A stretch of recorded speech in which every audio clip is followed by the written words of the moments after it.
একটা নারীকে বিবাহের প্রস্তাব দিলে তাকে দেখা যায় কতটুকু দেখা যায়?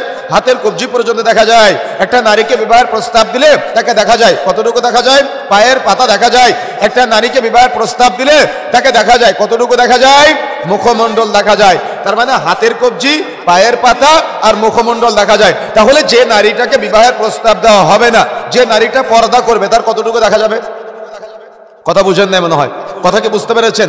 একটা নারীকে বিবাহের প্রস্তাব দিলে তাকে দেখা যায় হাতের কবজি দেখা যায়, পায়ের পাতা পর্যন্ত দেখা যায় আর মুখমণ্ডল দেখা যায়। তাহলে যে নারীকে বিবাহের প্রস্তাব দেওয়া হবে না, যে নারীটা পর্দা করবে, তার কতটুকু দেখা যাবে? তার কিছুই দেখা যাবে না। তাহলে এখান থেকে আমরা এই মাসআলা বের করতে পারি যে একটা নারী যদি বোরখা পরে, এই বোরখার সাথে তার হাত মোজা পরতে হবে।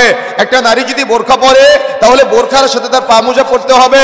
একটা নারী যদি বোরখা পরে, এই বোরখার সাথে তার মুখমণ্ডল ঢাকার নিকাব পরতে হবে। যদি না পরেন, তাহলে আপনার চেহারা রাস্তার যত যুবক দেখবে, তারা আপনাকে বিবাহের প্রস্তাব দিতে পারে। যত যুবকের পিতা আপনার মেয়েকে দেখবে, তত যুবকের পিতা আপনার মেয়েকে বিবাহের প্রস্তাব দিতে পারে।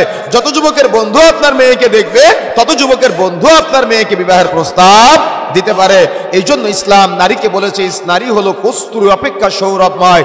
কস্তুরী চেনেন? কস্তুরী হলো হরিণের নাভি থেকে বের হওয়া সুঘ্রাণ, যে সুঘ্রাণটা জান্নাতি সুঘ্রাণ বলা হয়। একজন ইমানদার নারী হলো কস্তুরী অপেক্ষা সৌরভময়। একজন ইমানদার নারী হলো পূর্ণিমার চাঁদ অপেক্ষা স্নিগ্ধময়। যখন একটা নারী, ইমানদার নারী বিবাহ করে তার স্বামীর বাড়িতে আসবে গায়রতের সাথে, ইজ্জতের সাথে, মর্যাদার সাথে, পর্দার সাথে, তখন ওই নারীর সাথে তার দেবর ভাসুর খোঁজ গল্প করতে পারবে না। তখন ওই নারীর সাথে স্বামীর বন্ধু যারা আছে তারা খোঁজ গল্প করতে পারবে না।